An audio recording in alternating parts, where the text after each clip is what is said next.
very much. I call now on Deputy Maureen O'Sullivan. Sharing with Deputy Boyd Barrett. Yes, 5 minutes each. Yeah, Gormagad. It's privilege agus an ordum kaint fé Seamus Heaney. Tá is a grin gur ócáid bronach go háirithe gur clán agus a cardja. Ach islí eile níl sé bronach, tá is a grin go méid sé líana gcónaí tríd a chud tríochta, tríd a léachtaí agus tríd a scríbhneoireacht. Playwright Robert Bolt wrote a play some years ago about Thomas Moore, and he called it A Man for All Seasons. And I think that's a very apt title for Seamus Heaney, because I think he was a man for all seasons, and not just for the geographical seasons of, spring and summer, but also for a man for all seasons for people in their relationships and in their moods. And I think those moods, they compass everything in his writing, from sadness to happiness, from despair to humour. And I always particularly liked his sense of humour, and I think it's really encapsulated in the poem that he wrote, where he used imagery from, and he entitled it The Skunk, about his loving wife Mary.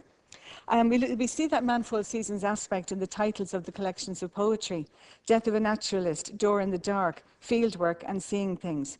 And it's also part of all the seasons in our past, because in that fourth volume, North, he ranges over 3,000 years of European civilization, stretching back to the classical Greece and right up to 19th century Ireland.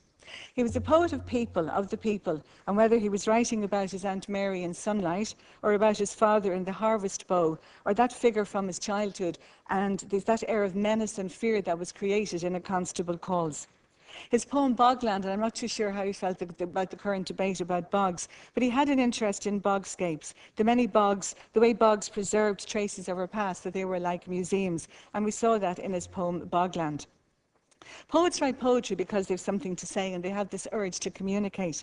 Ezra Pound said that good poetry is, quote, the news that stays news. And I think that's so very relevant to Heaney's poetry, because there is a relevance and a resonance that is with us, and I think will be with everybody who reads poetry from here on in. There were quite interesting things in his writings, particularly in the Oxford lectures.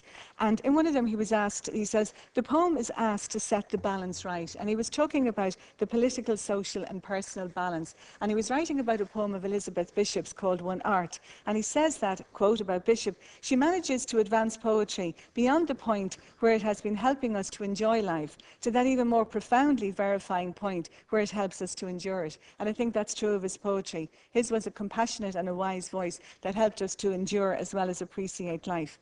He spoke about the social character of poetry, that the poet is concerned with his fellow man among whom he lives, and that the poet is a source of truth and a voice with people.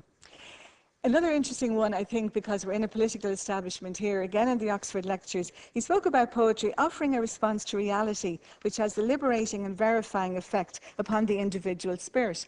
But he went on to say how that would not be sufficient for the political activist, because the political activist will always want the redress of poetry to be an exercise of leverage on behalf of their point of view, that they will require the entire weight of the thing. And I think that's very reminiscent of Yeats's dilemma, where he had the debate about art for art's sake or art for politics' sake.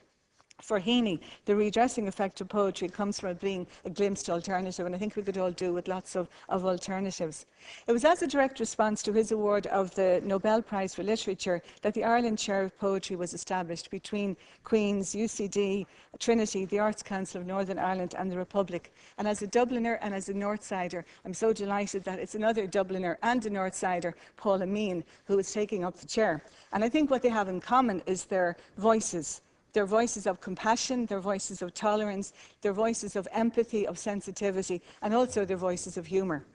I know the debate is going on about the Senate at the moment, but I have this view that the Senate should be a place where people are honoured to be a Senate, and it's an honorary position. And I can only imagine a Senate with people like Seamus Heaney and of his fellow poets like Montague and Longley, and the kind of debate that would ensure in our Senate, and we might just get away from looking at society and life from a purely economic point of view. And to finish, just two particular lines that I think encapsulate him for me. In The Forge, all I know is a door into the dark. But I think he showed us more than a door into the dark. And in Postscript, and sometime make the time to drive out west, I think he had us driving all over the place to have views of other perspectives. Thank you.